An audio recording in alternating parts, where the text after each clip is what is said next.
Hello, and welcome to the Sensibly Speaking podcast. This is Chris Shelton, the critical thinker at large, and this is show number 77.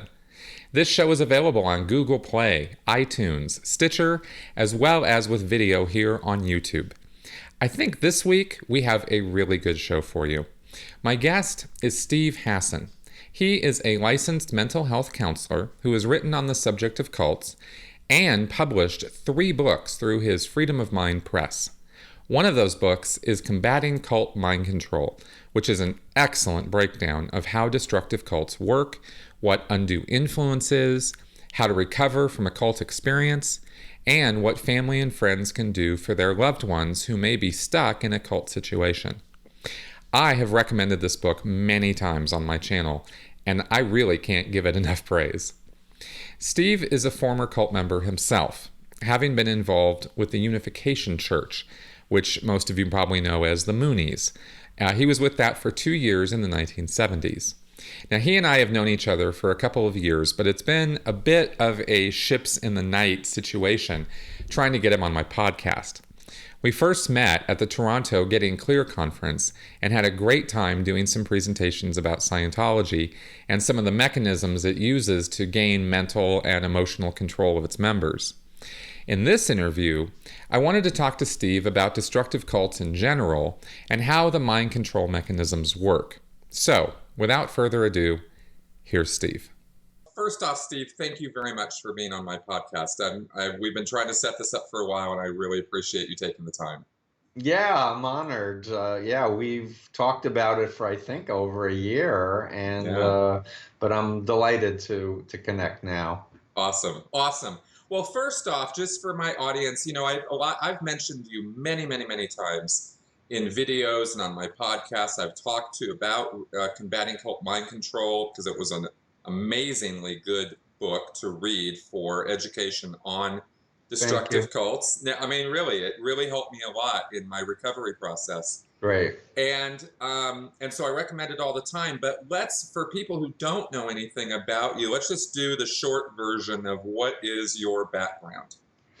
Yeah, very briefly, I was 19 years old in 1974, which makes me 62 going on 63. My girlfriend had dumped me. 3 women who were recruiters for the Mooney cult approached me in the cafeteria at Queens College.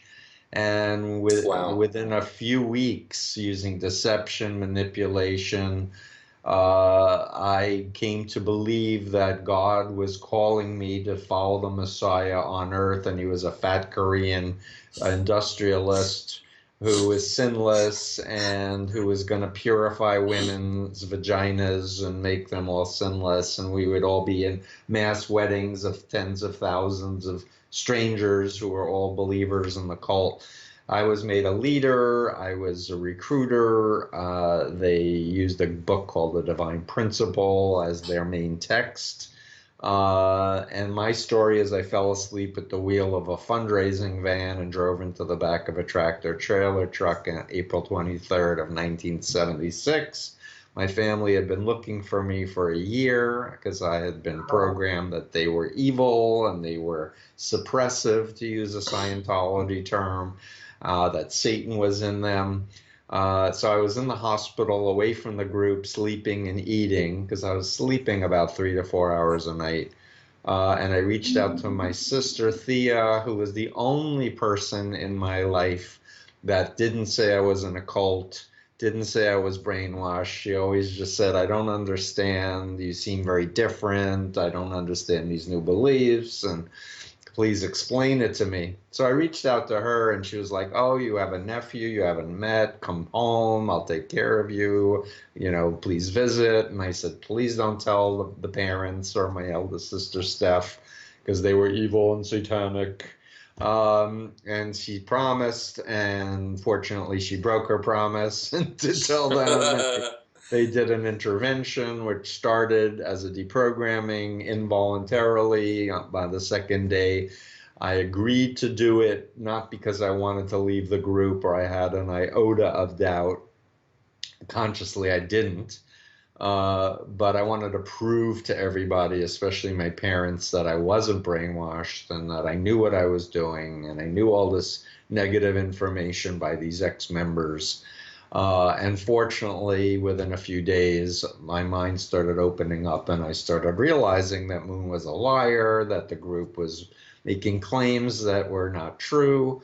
And I broke down in tears, going, what have I spent the last 2.5 years doing, and all the people I had recruited. And I started reading, and Lifton was used in my intervention, Thought Reform and the Psychology of Totalism. I sought him out and met with him and told him about the Wow. Moonies. There's a funny quick story I'll tell you. I reached him, he was at Yale at the time, and he said, what do you want to talk to me about? I said, Thought Reform and the Psychology of Totalism. He said, that old book? And then he said, why? And I said, because I just left the group. Like, kind of like you said, I read your book, Stephen. It really helped me on a lot to have a handle on what happened to me. So I said that to him, and he said, okay, come and see me. So I'm sitting in his penthouse apartment, and there's a wall of hardcover books from the floor to the ceiling. And he had an ascot on as, a Yale psychiatrist with, the white hair thing. And I'm explaining how we would recruit people, and the introductory lectures and the 3-day workshops and the 7-day workshops and the 21-day workshops. And he went, I just studied this secondhand, but you've lived it. They did it to you and you did it to other people. So you should really study psychology and explain it to people like me. And I was like, I was a college dropout, depressed, embarrassed, as in this Mooney cult, weirdo cult thing that was supporting Nixon during Watergate and all kinds of other creepy things. And here this Yale psychiatrist who was the eminent expert on brainwashing was saying I had something of value to share with people. So he did what was known in the mental health business as a therapeutic reframe. He said, it's like you take lemons and you make lemonade. It's like, well, this bad thing happened, but you can use it to help people. Da, da, da. And I was like, maybe I should go back to college and study psychology instead of creative writing. And so now you're talking to me, and it's 40 plus years later. Wow. And, and you it's have been an done interesting life, I can tell you. well, for sure, and absolutely fascinating. Some of the things that you have experienced since then, and I, it's interesting listening just even to some of the bits of your story about, even as a captive audience member at the time, during your intervention, it took them days to get a result on you. Right. And this is Oh, one I of was fanatical. I was actually right. held up by Moon himself as the model member. I was literally like trained to like dive on a knife, or take a bullet for Moon, or Right. kill if need be to advance the group. And yeah, so I remember I was raised as a conservative Jew in my childhood. And I remember on the fourth day, as they were the programmers, one's a psychiatrist now, one's a social worker, I should add, were making analogies with Adolf Hitler and Sun Myung Moon. And I said, I don't care if Moon is like Hitler.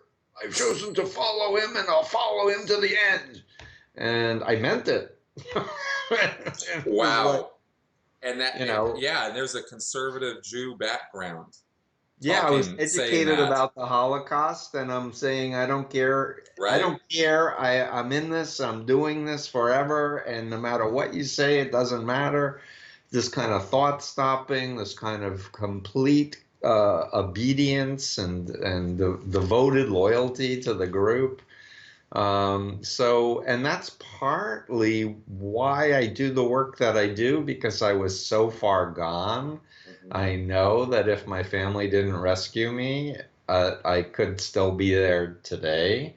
And I'm also not intimidated by the most fanatical cult members because as insane, Sea Org people are, it's like I got that one. I know that. And Totally. and we Totally. did the eyeball staring thing too. So Right. Right.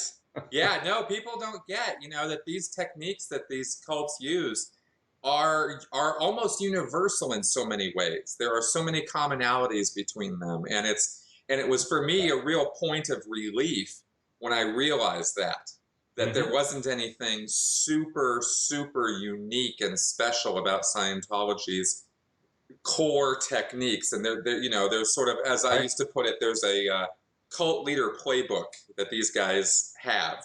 Just about, they might as well have a playbook that they use with all the various Well, a methods lot and of them were in techniques. cults. Like Sun Myung Moon was in a cult and Yeah. Hubbard was in a cult. Hmm. And then they have people leaving a cult, joining their cult and saying, Right. hey, when we were in our group, we did it this way. And then That's so they're right. learning and all this cross-pollination happens. Right. So it Exactly. definitely is the universal. It helped me a lot to meet an ex-Scientologist and hear about how weird it was, and to meet Yeah. an ex-Hare Krishna and the Children of God person. And the more groups I learned about, the less special, the Moonies were. That's right. And I did this mental technique that I share with my clients that I'd like to share with you, Yeah. of kind of like changing the inner picture that I had as a devotee, because I would often kneel at his feet looking up at this big guy. So it was this big looking up, and just kind of like making the picture of him really, really small and putting him on the wall next to Hitler's picture and Hubbard's picture and all the other cult leaders' picture, so that when I think of Moon, he's just one of many Right. instead of this great man. No, he's not a great man. He's just one of many very disturbed human beings. Exactly. That's a really good exercise. I have to say, I've done something similar with Hubbard in that regard, and learning about them as individuals. When you come out of this group, uh, and you start learning about, not just, that he lied, like Hubbard, for example, not just that he lied about his grades or lied about university or lied about this or lied about that, but learning about him as an individual really does reduce him from this deity status to a normal guy. And you go, wow. And then you hear stories from people from the 50s who are like, "Oh yeah, I didn't like him at all," and you're like, Right. "Wow, really?" And it kind of makes him much much much more human, and it makes the whole experience Exactly. And more one thing that contextual. I've always been impressed with you since I first met you on video, etc., is the strength of your intellect and your logic and your desire to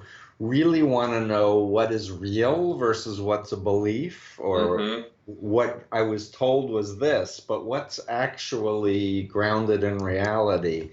And it's such a vital part of recovery, to know that you can trust your own ability to discern what's scientific, what's provable, what are facts, what are beliefs, what's an anecdote, and and really do a good job of trusting yourself that, I got involved because they lied to me and I didn't understand mind control, but now I know. Now I know the lies about the leader. Now I know the lies about the doctrine. Now I know the commonalities of the manipulation techniques. So I can trust my ability to go out in the world and discern things as I meet new people, read new books, go to workshops, whatever, where Yep. you're not like afraid to trust anybody or anything, but you know I'm a smart person and I can navigate. Exactly. And thank you very much for that. I It's would. deserved. I don't compliment, just give Well, thank compliments. you, thank you. Yeah.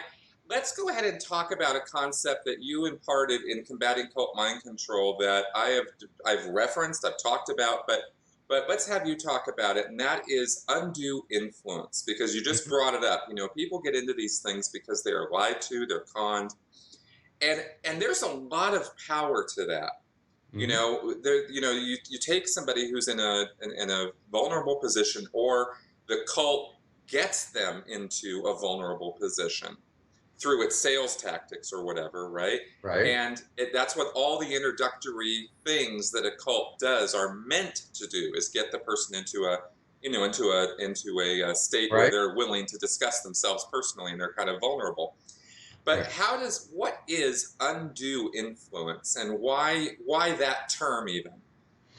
So that's a good question, and I um, need to give credit where credit is due. My mentor, Alan Shefflin, who is now Santa Clara Law School professor emeritus, uh, literally said to me, Steve, and it was in the context of us doing a talk together at an ICSA conference in Montreal. I actually have the video of his talk and mine on my website or on my YouTube channel. But he did a review of all the literature on brainwashing in the legal system, and it was primarily being used with parental alienation cases, but Mm, there's no legal concept of brainwashing. right. And so, Right. and in that time, he said we need to start using a 500-year-old legal concept named undue influence. It goes back to property law and wills and testaments, where somebody is aging and they have a caregiver who takes them over and gets the person to sign over their property to them instead of to their children and to their rightful heirs. So it goes way back to Britain and, old legal systems, but there's an understanding that people can be vulnerable and people can be taken advantage of, and at least in terms of financial exploitation, that can take place. And what we now know through all of the research over the decade, and I should say Alan Shefflin and I go back to 1978 when I read his book, The Mind Manipulators. It was one of the first books on CIA mind control research, Wow. about the hypnosis, electroshock, LSD, etc. of the CIA. So we go back a lot, and I wrote to him, and he continues his interest in that, as do I. The whole field of the politicalization of the research and the money that was put towards many different university systems to learn more how to predict and control the mind and how to Right. predict and control human behavior. And after Jonestown, which was November 18th, 1978, there was an ABC special on mind control, specifically on the CIA stuff. I'm forgetting the title of it, but they featured the chief psychologist for the CIA, a guy named John Gittiger, who was interviewed and said, "Yeah, we researched mind control and we didn't find anything that worked, and we abandoned our research and we burned our records." And I watched that and I went, "What a his nose should be growing Yeah, exactly. Yep, really, yep. really long on that Right. one." But it's still a fact. There's no administration official ever has said, "Oh yeah, brainwashing exists, mind control exists. Here's how you do it, etc." There are people like Lifton, who was in the Air Force in the 50s and said, "Here's how the Chinese do it." There Right. are people like Margaret Singer, who wrote the foreword to Combating Cult Mind Control, who said it. Lewis West, who actually later I learned worked with the CIA way later, spoke out against Scientology and talked about, yes, mind control exists. But to this day, nobody's talking, and it's left to us, ex-members and us ex-members who become mental health professionals and sociology professors and others, who are saying, no, no, no, it really works. It really does happen. It's not 100% on 100% of the people 100% of the time, but here are these variables that if you Right. can control people's behavior and sleep and diet and control their information and narrow their thinking processes by manipulating their language system, by teaching them thought stopping, manipulate their information flow where they turn each other in if there's a violation of the Yeah. rules, if Yeah. there's an inculcation of irrational fears, what I talk about is phobia indoctrination, to make people so afraid that if they leave the group, they're going to think they're going to go insane or they're going to be getting cancer or hit by a car. In other words, someone who's under mind control can't imagine leaving and being happy and fulfilled. Right. And the minute they can imagine it, they're on their way out the door. And that's the power. And I recently did the Leah Remini show, and I got to sit next to Mike Render. And I was so overcome because here's this guy who I feared for so long, who was in 46 years crying and talking about all the destructive behaviors that the group was involved with and separating families, etc. It just helped me feel like, after 40 years, we're actually making progress.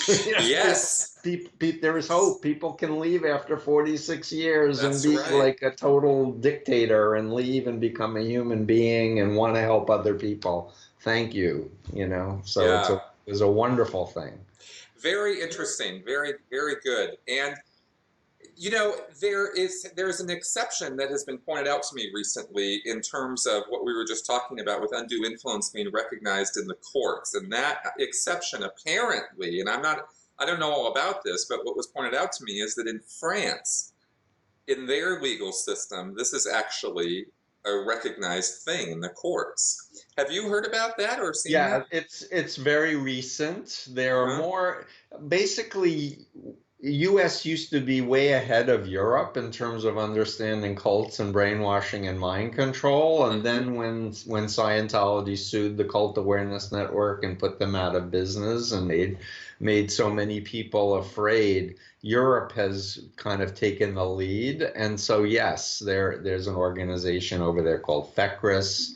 That's a European Union fighting cults, etc. And um, the science is there, and it's just how do we update the legal system? And we need precedent-setting cases and argue them appropriately. And part of the issue has been that cults have this extraordinary funding where they can hire the best law firms or Yes.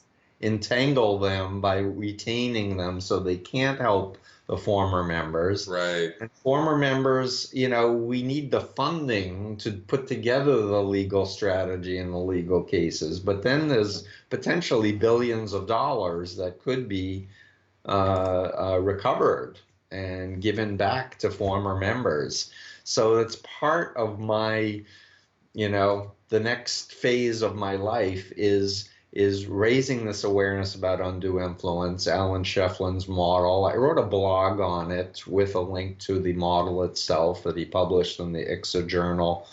And I am meeting with forensic psychiatrists and psychologists wanting to understand how it works. How does this legal system work, and what do judges want to know about, and how do we need to present it? And so the formulations are starting to fall into place. And in particular, my work with sex trafficking survivors, and that has opened up the door to labor trafficking, is a very important, unique window that the United Nations realizes is an international problem that's influencing tens of millions of people and a lot of children, Right. I might add. Right. So that's one area. And then the other area, which is very interesting, is the ISIS and Islamist terrorist cults. How are people from nice families turning into killers, and over the internet even, Right.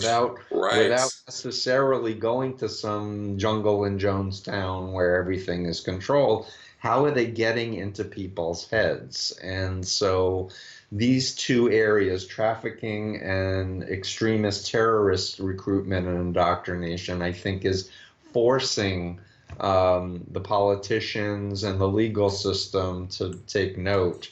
Hey, the model that the entire legal system is based on, that we are rational people, and as long as we become 18, we know what we're doing and are responsible for our decisions, doesn't work. It's not an accurate map for the human experience, not even close. Excellent point. Very good point. Yeah, and because I have recently talked with Steve Kanan from Australia, right, who wrote the book Fair Game about Scientology in Australia. And in reading that book and reading some recent apologetics from James R. Lewis's crew and some other things, I was, kind of got my head around the legal aspect of the freedom of religion side of the argument, which is how Scientology and other groups, I'm sure, have gotten okay for their activities to con people. I mean, Australia, it's not like they fooled the Australian courts. The judges knew exactly what Scientology was doing. They just Back to didn't. 65, if I'm remembering, in the That's right. Anderson report. That's right. It was the Anderson report. And then that got taken Because to I the read it in 76. right. And that got taken to the Supreme Court in the 70s, and Scientology basically got the whole thing overturned as far as having a ban on them in Australia. But it was through religious freedom laws. In other words, if you're going to be free to believe anything you want, then that opens the door to being free to being conned. And that is how existing law works right now. But I think what you just talked about is very, very important, because it would change the attitude and philosophy of how the judges and the law look at, undue influence, Totally. and that's what's needed. So the focus has to be on, you need freedom of mind to have freedom of religion. Bam, exactly. And therefore you need informed consent. You need to know what's being done to you and what the ideology is. The fact that there are secret levels that you're going to die if you hear about the information before is a total sham. Yep. And the argument, if we're going to cut to the chase, is really that Scientology and the Moonies and other destructive cults are violating people's religious freedom by recruiting them. Good point. Very good point. By recruiting them, by interfering with my mind and my Jewish heritage, by lying, by using women to seduce me, by flirting with me and not telling me, by the way, we don't kiss because it's satanic, and we don't believe in masturbation because that's satanic too. Right. They were flirting with me because they believe the ends justify the means. Right. They were doing illegal things like being on the campus, lying and saying they were students. They infringed on my religious freedom.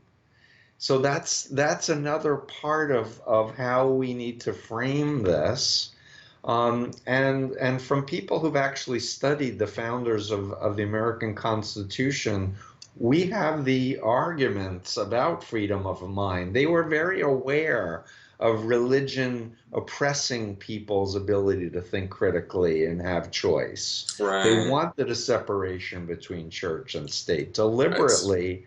Right. And unfortunately, the current administration is seeking to get rid of the Johnson, I think it's a Johnson Amendment, to say it's okay to collapse religion and politics. No, that's not okay. And let's challenge that in a court of law, please, because we need checks and balances, because people aren't perfect and people are power hungry, narcissistic, malignant, psychopaths, etc. Yeah. And we need to be concerned about the general public and the public good. Exactly. And the other thing I want to add to that is that the freedom of religion is freedom to believe, but not freedom to practice anything. As I understand it, the law is very explicit against polygamy, for example, that it was illegal. Well, it's And a the funny thing. church actually changed that belief. That's actually true, And but there's snake a handling, you can believe that it's a divine right of Christianity to handle poisonous snakes, but it's illegal to handle poison because so many people get bitten and die. right, exactly, and but it's kind of funny though because there are places where judges won't go, and I cite the Headley case in California, right, where because the Headleys had agreed to be part of Scientology and the Sea Organization, and because they were willing participants in the activity, their human rights were violated, and the judge said, "Hey, look, my hands are tied. This isn't even going to trial." Because you agreed to that, and that was an expression of your religious beliefs, and you're like, dude, Yeah, he their didn't human rights were understand. violated.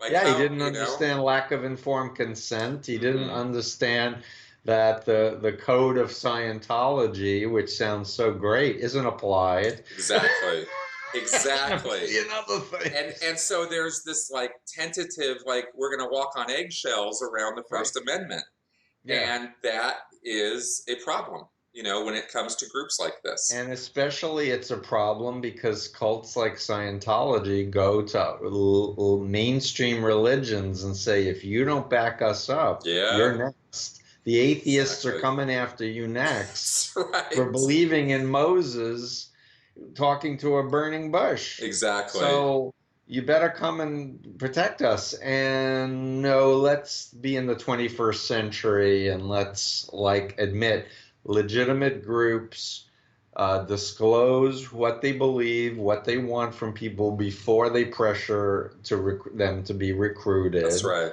And there are codes of behavior, and that's why I have the bite model and I have the influence continuum, so people can have a easy roadmap of kind of check, if there's a check here and check there, exit, stage Right. left, the old Snagglepuss, exit, stage left. Exactly. And that is really good stuff because it really does help differentiate between what we call destructive cults, and we call them destructive cults for a reason, Right, versus what you would call a legitimate religious activity or group or belief system, because there right. are differences, and it is a false equivalency, and I see this in comments on my videos from time to time.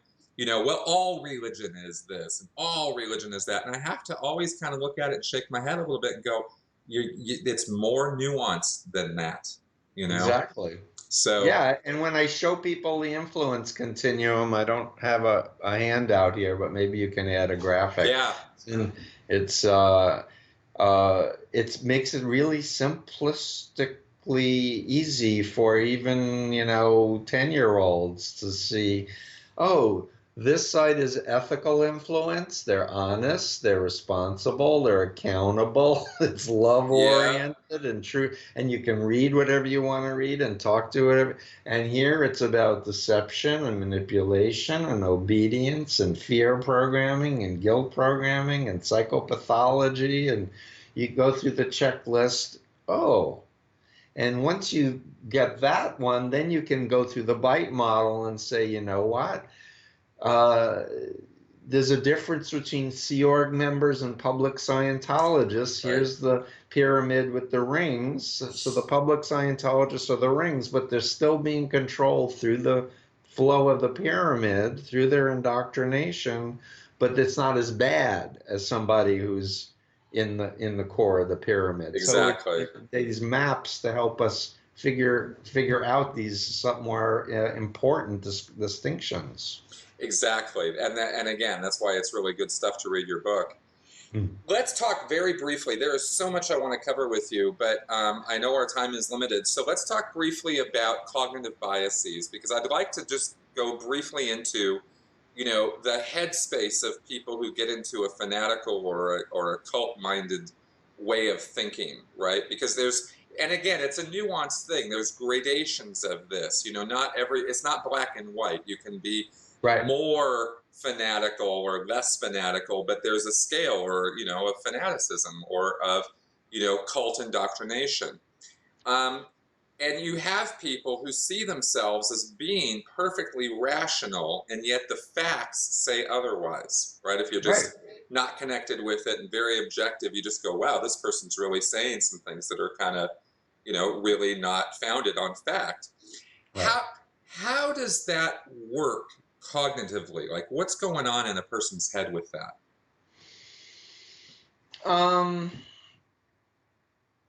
So I don't know if you saw the last blog we did last week about how people can leave cults, but unless they do their healing homework and do the self-education and in some cases get the specialized counseling, they're still walking around with a cult self that's still operationalized in their unconscious. They may not be aware of it. They may think they're 100% out of a particular cult, and yet they're still using the cult words in their head to describe reality. Yeah. And they're still got the phobias of mental health professionals, for example.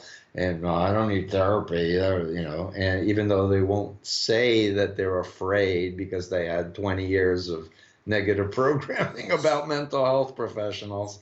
So to answer your question, what helps me conceptualize it is more of the dissociative identity orientation that there was Steve Hassan, son of Milton and Estelle Hassan of Flushing, Queens, who wrote poetry and played basketball, who got into the Moonies. Now he had this new Steve Hassan that I'm going to do the hands. The new Steve Hassan, who was son of Sun Myung Moon and Hak Jahan, the true parents of the universe, that suppressed the old Stephen and got him to throw out his poetry and cut off from his family and friends. And then I had a deprogramming and I reasserted my identity. But then I had all of this years of 21 hours a day, 7 days a week of indoctrination.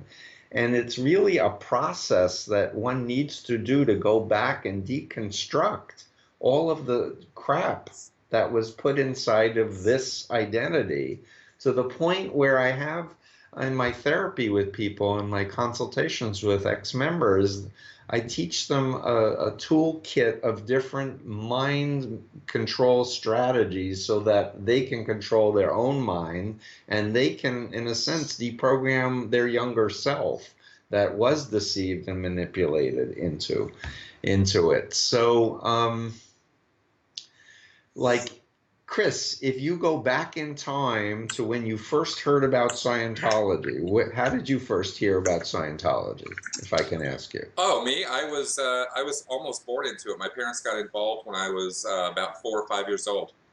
Okay, so to the best of your imagination, if you could go back in time and be with a 4-year-old Chris, knowing what you know now, and say, dude, I'm from your future, and let me tell you what's normal, like what you should have been taught and what you should have experienced alongside of what your parents who are in this cult are going to be doing with you. And you deconstruct and create an alternate reality for yourself of you being normal and healthy with parents who are there for you, who create safety for you and love you and kiss you and teach you appropriate risk-taking and learning, etc., to help you develop a healthy sense of self. You can deconstruct or reconstruct based on the now of you, who you want to be and what you want to believe, and not have all that baggage emotionally and psychically impinging on you. I can't tell you how many people that I work with who've left cults decades ago. They've been in and out of therapy with regular therapists, but they don't get it. They don't understand the goal is to be in control of your mind and your sense of identity, and you need to activate that cult identity and deconstruct it actively with your own tools so that you're whole And once you're whole, you don't have that dichotomy anymore. You trust yourself implicitly. You have all access to your critical thinking, your imagination, your heart, your gut, your spirituality, and you can navigate life. Perfect. And this is, and what you, everything you just said totally supports what I've been saying for a very long time, which is, yes, people who come out of destructive cult situations of any kind, should seek help if they feel at all like they could use some. And what you just laid out is exactly why. Because, it is a difficult task to go about it by yourself. Well, it's almost impossible in the sense that, I mean, I have been in and out of therapy myself, despite the fact that I've been a mental health and I trained psychiatrist. You need someone objectively at key blind spots to call you on your stuff and go, Yeah. what about this? I'll give you a quick example. Mm-hmm. I was out of the group for like 15 years, and I was asked by a former alumni of the University of Bridgeport to come to Bridgeport, Connecticut, because the Moonies were buying an accredited college that they were going to use to recruit people from around the world and give them scholarships to come to the United States. And he's bringing me around to meet different people to explain what the Moonies are. And then the fellow says, oh, and that's the local Moonie that is around. And I start walking right over to this guy and I shake his hand. I say, hi, I'm Steve Hassan. And the guy was like a linebacker. I know the Patriots just won the Super Bowl yesterday, but he was like a linebacker. And I said, hi, I'm Steve Hassan. And he started making a fist and pulling back. And the guy who had asked me to come, immediately stood in front of me and like pushed me back and said, come on, Steve, we got to go. And we're walking down the hallway, and I said, Bill, why did you do that? He said, the guy was about to like punch you in the face. He's like a big guy. You could like lose teeth. You could have brain damage. Like, Steve, that's not a normal reaction. Right. So I went to my therapist. I said, I had this experience. I wanted to help this guy. I'm the negative messiah, so I'm pretty famous in the cult as evil satanic person. And I didn't go to protect myself. And the psychologist went, yeah, that's not normal, Steve. You really do want to protect yourself if someone's about to punch you in the face, especially you don't even want to go up to people that you think may think malevolent thoughts against you. So, where was, and it was like the sacrificial Mooney part of Steve that was going to save the world and was ready to like dive underneath a bus if it was going to save, humanity or the Messiah. And I had to do a little self-work with myself going, you know what? I value my body and I want to live a long time. And I need to really think about this sacrificial belief that, and the fact is when I first got out of the Moonies, I had trouble with the whole notion of selfish versus self. Because I thought when I first got out, it would be selfish to want to go back to college. Like I should be out there saving the world still. Yes. And being concerned about all of humanity instead of, you know what?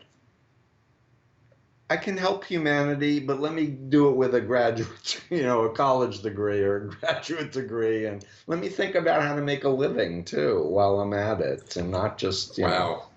Well, I'm sure glad that I haven't experienced anything like that. Oh my God. Man, you might as well be talking about me. I totally get it. Totally get it. So, and when I was on Leah's show, she was like, I still want to save the world. Yeah. And as she said it, I felt a part of me going, and I still do too. That's right. which That's is right. why I go on TV and I take on destructive cults and pimps and other I people. mean, why else would we put ourselves through this kind of abuse? You know what I Well, mean? but going back to my roots, my Jewish roots, we're kind of inculcated from birth that part of our job is to help others, That's right. And there, and and and I'm actually, I can live with that. exactly to the day I die, I never want to be unindoctrinated from that. You know, just saying. But okay, now there's another thing. We are gonna run out of time shortly. So there's something I really want to ask you about that is Okay. nothing to do with Scientology, but is actually very important, especially right now, especially in the United States. There's a Mhm. lot of discussion and concern about radicalized Islam, and rightly so. I don't want anyone thinking that I've been accused on this show and on my podcast of being very left, being very liberal, you know, and I don't want anyone thinking that I have a misestimation of the danger presented by radicalized Islam. I fully agree that there is a situation, but it's a nuanced conversation. It is not a black and white issue. Sam Harris said recently on Bill Maher's show that this is a war of ideas and that banning all Muslims from the US, for example, is not the way to go because it keeps out moderate Muslims who would be our allies in that war, right? Right. So, from your experience, how do you see this, and what do you think is an effective strategy for Western countries to take in dealing with it? Because there are situations in Europe right now with this. The refugee situation, you know, there's a lot of refugees going into these countries. Sure. There, that I think it's a false equivalency again to Hmm. say that that's what's going to happen in the United States because we are 320 million people. You know, Sweden, Norway, France, UK, these are very tiny countries compared to us. Right. So, you know, we would have to have millions of these people come over here before we had the same kind of percentage of refugees here. And that's never going to happen. We're never going to allow millions and millions of refugees to come into this country. But from your point of view now, you know, again, what do you think is an effective strategy for all these Western countries in dealing with radicalized Islam? So I don't really like the term radicalized Islam. Great. Good. We can start with that. That I believe the new administration favors. Um, I confess my lens is the issue of influence and ethical Yes. influence and unethical influence. So I look at healthy religious practice and beliefs and unhealthy religious practice and beliefs. And in the case of the Al Qaeda's and the ISIS and Boko Haram and some of the white extremist groups and is really about the bite model and mind control and this black and white us versus them mentality where violence and ends justify the means, etc. I've actually done a good deal of study. I might ask your listeners if they're interested to see the interview I did right after 9/11. And my wife, Misha, actually did the interview. It was on local TV. But I felt like when I was watching and hearing about the planes going into the World Trade Center, I had the thought I could have done that if I had been ordered to do that in my Mm-hmm. group. Because inherent in my indoctrination was this belief that we had to set up a theocracy to rule the world. And if people didn't like it, we would take their physical bodies away from them and send them to the spirit world, and we would save them later, which meant Wow. genocide and homicide. So Right. that same kind of mentality. Now, Salafist and Wahhabi is a version, a very sliver kind of extremist interpretation of the Quran that more or less says jihad isn't struggle with yourself to be a better person. It's about killing others and establishing Sharia law everywhere, the same type of mentality. And I should add, Saudi Arabia and Qatar have spent millions and tens of millions of dollars with madrasas, these religious schools, indoctrinating people into this very small branch of extremist Muslim ideology. Oh, Um, I don't think so I knew that. That's interesting. yeah, so the bottom line is, as you're a great force to help people question Scientology and exit, the people who are the best able to help people get out of extremist Islamist cult groups are former members of those Right. cult groups That's who right. can give their testimony, who can explain the concepts and how they're misquoting the Quran and how the leaders are not practicing what they preach and applying the bite model. In fact, in combating, I tell the story of my friend Masoud Bani Sadr, who was in an Iranian terrorist cult for 20 years. He was Wow. getting his doctorate in mathematics in the UK, and he got drawn into this cult. And I just it happened to have, and I did not plan this, Hmm. but this is today's Globe. I don't know if you can see it. Am I holding it in the right Yeah, spot? Trump. It says Trump cabinet pick paid by cult-like Iranian exile group. Right. So this is an Associated Press article by John Gambrell, Gambrell today, and it's the group that Masood was in for 20 years. Oh, wow. That was an Iranian terrorist group that had the first female suicide bombers that did assassinations. This group is paying political figures large amounts of money. One of the cabinet persons was paid $50,000 for a 5-minute speech in Wow. 2015 by this group. Wow. So, Trump is bringing in people to stop the Muslim terrorists, but like, what's that? That's not Wow. okay. That's being reported, now. This information is coming out. But to draw back, the key point for me, and I think for you, knowing you and listening to your podcast, is the issue is of undue influence and mind control Yeah. cults. Yeah. And if we educated everybody about mind control cults, then it wouldn't matter what the specific, group was or the leader that says, I am doing what God says we need to do, whether it's a Jew or a Christian or a Muslim or a Buddhist.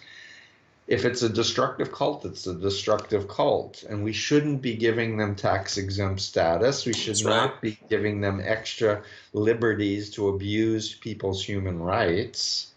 Um, so what to do about terrorist groups that are Muslims? Work with the Muslims. There are many very devout Muslims who know that Islam needs to evolve and needs to Right. modernize, that they don't want to Right. go back to a 700-year-old interpretation, but that women should have rights and gays should have rights. I mean, all of the world's religions are fighting this modernization thing of, do we keep pure and do we keep it the old way, or do we realize, you know what, we know a lot more about the human mind, we know a lot more about people, and we need to adapt and grow and keep our religion relevant. That's right. And I might add a little thing. As much as I love the current Pope, we have a population problem. And if you're not teaching contraception, and they're saying that Africa is going to have another billion people in the next 20 years that they can't feed, Right. is this really helping the Catholic Church? And is this Exactly. really going to help the political situation in Europe to have children that you can't feed or take care of? Like that we need to shift our paradigms so that we can live together on earth. And with that, I'll add in one of the most dangerous beliefs that I see out there is this religious belief that Armageddon needs to happen. And ISIS is into Armageddon too, by the way, Yes. that we need to have this Holocaust, and then God will magically wipe away all the sinners and recreate the world in this purified way. So we don't need to worry about global climate change. We Right. don't need to worry about political checks and balances. We don't need to worry about financial institutions being accountable, because everything's gonna, any moment, Jesus is coming back and everything's going to be magically recreated. No, I don't think so. They thought Jesus was coming 2,000 years ago, guys, and Jesus was Exactly. a Jew. Like, learn about Judaism if you want to understand Jesus. Seriously. Completely. And of course, what you're discussing is, a progression to doomsday cult thinking. Right, and I want to add Robert Lifton, the same fellow I talked about who helped me with thought reform and the psychology of totalism at the beginning of this podcast, wrote a book called Destroying the World to Save It, about apocalyptic cults. Wow. Specifically the Om Shinrikyo sarin gas cult in Japan, and he applied his 8 criteria that he had in chapter 22 of thought reform to that particular cult. And he talked about that this is not okay. Doomsday cults, we need to be really concerned about any group that thinks we need to murder other people and destroy the earth in order to save it. No, not a good thing. Exactly. Very, very true. And that's actually the point that convinced me that was an argument that Sam Harris made. And I thought he took it too far, and I do think that he has some issues in regards to being a little too focused on certain aspects of Islam. But I think he was absolutely right that, there are beliefs within that religious thinking that certain extremists will go to where it becomes a doomsday cult. And that is why there is a nuanced but serious discussion that needs to be had about the dangers of that. Salafist and Wahhabism it wants to impose Sharia law. Exactly. I don't want Sharia law. Thank you very much. Exactly. Not in my country. Thank you very much. Exactly. No. But when we talk about these things, it's okay to talk about that kind of extremism without painting the brush that this is all Muslims. And somehow there's this left sort of black and white thinking on that just drives me crazy. Right. So the error is thinking about the content of the ideology versus the behavioral practices of the group. Right. I'm arguing, let's look at the behavioral practices. Right. You can believe that you need to be saved by the blood of Jesus, but as long as you're not imposing that on me, and if it floats your boat and makes you happy to be a fundamentalist Christian that thinks that the Bible is God's word, fine, as long as you have the freedom to leave it if you want, or freedom to read critical books, or talk to atheists, and still have members of your family that go to a different church down the street from you. We need to really cultivate that kind of real faith in our own belief system that, hey, I'm open to change. If you can give me a persuasive argument that makes sense to me on all levels, I'll entertain it. Versus this kind of childlike, you're evil and I'm good, and mine is better than yours, and don't go over there. They're bad people over there. Kind of thing. It's like the Jehovah's Witnesses. They're not allowed to go to a church. Because why? Because people might have a good experience and might go, wow, people were reading the Bible instead of reading the Watchtower literature, and they may come up with a different understanding. I know. And that's the reason that they put the fear programming into people. That's right. All right. So, let's wrap this up. This has really been great. How do people find you, and what do you do? And how can you help people out there? How do they reach you? So freedomofmind.com, and I have 3 Facebook pages, although I have so little time to be on it answering everybody's questions. I have a staff now that I am paying from my counseling fees to help me, because I really want to create a freedom of mind movement. I would really like to create a freedom of mind meme that everyone's talking about around the world as, you know what, you need freedom of mind to have freedom of religion. And if you want to combat extremist destructive cults, you need freedom of mind. And what does that mean? All of the bite model stuff and the other models. So they can email us on the website. I really want to do a training program for mental health professionals. I want to do a training program for activists.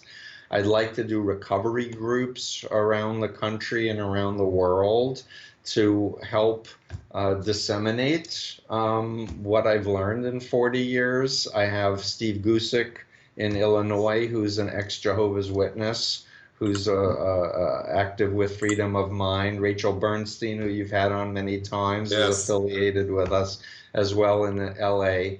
So the goal is really, how at 62, how to take what I've learned and pass it on in a time efficient way. And I really want to invite people who, even if they've been out for a long period of time, if they're still having fears of commitment or trusting in a relationship or committing to a career or whatever, I do intensives here in Boston. People come and I do 6-hour days, 3 hours in the morning, 3 hours in the afternoon, Monday, Tuesday, Thursday, Friday, Wednesday off.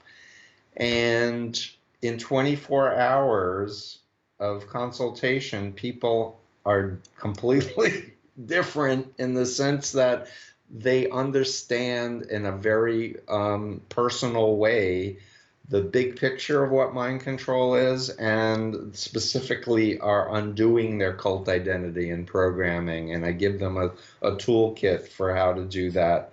And then if they need follow-up stuff, I can, direct them to other people who are therapists. But the work that I do is intense, but I find that it's so much more effective than doing an hour a week, for years. Let's really get inside your experience and find out where you're still programmed, and let's undo those. And let's put in the other thing with people like yourself who were born in, and I did a whole talk in Stockholm, video that people can watch on my website. People who are born into groups, they need to understand what's normal. Right. Like, they need to know what it's like if they were in a regular family that didn't have all of this cultic stuff. Yep. And they need, and people often have children and they reparent themselves through their children that aren't in the cult. So that is a strategy, except they typically are putting in some of the cult residue stuff that isn't so good. Right. Just as one example, physical punishment, spanking and corporal punishment, like in the JWs, that's encouraged to wail on the kids, or in the messianic communities or so on. And there's a lot of research that says it's traumatizing to children. It's the exact opposite of what good parenting is for children. And but if your kid is acting out, you can be stressed out and want to revert back to some of those old patterns. Yeah. But if you understand this is not normal, this is not healthy, it's not going to help my kid, you don't. Right. Exactly. Great points. Better strategies. No, those are great. And I will put links on the show notes to all of those things. So Steve, thank you very much for your time. This was really, really informative. I'm sure people are going to get a lot out of this. So, thanks for having me. And I just want to add one more thing, Chris. Yeah. So my original book came out in 1988 with 2 T's in combating. A lot of people have read that one. Yeah. In 2015, I had bought the rights back. John Atack, the famous ex-Scientologist, helped to edit it. And I found myself in 2015 thinking, people don't know who the Moonies are anymore. When the book came out in 1988, everybody knew the Moonies were a cult. but I wanted to create a frame that people could relate to. So I asked John, do a lot of Scientology in it, as of, because everybody's heard about going clear, et cetera, Yeah. et cetera. Yeah. So there's actually, if you've read the book a long time ago in the old form, I invite you. There's like 60 pages. I've added other cults like the Jehovah's That's Witnesses, right. the Mormons, people born into cults. That was another criticism people had of the old book, is like, you had a pre-cult identity, Steve. You were recruited at 19, but I was born in. What the hell do I do? So I covered that as well. Yeah. And I've updated it in terms of our understanding of psychology and the legal system and activism and stuff. So I invite people to check out the new one. Excellent. Yeah. And again, I can't recommend it enough. So thanks a lot, and we will talk again soon, I am sure. Well, I hope you enjoyed that interview with Steve as much as I did doing it. I thought that was some pretty informative stuff. Please leave any feedback, comments, good, bad, or sideways that you might have on this in the description, or the notes section below, or on my sensiblyspeaking.com website. I love hearing from you guys, and I'd very much like to know what you thought of this podcast and what Steve and I had to say. Also, of course, consider following me on Patreon. That is my patron site, patreon.com/Chris Shelton.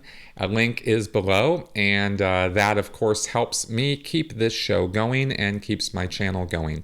And I really thank everyone who does provide any support for me in that direction, because it really is very, very helpful. That all being said, thanks for coming around, and I will see you guys next week. Bye-bye.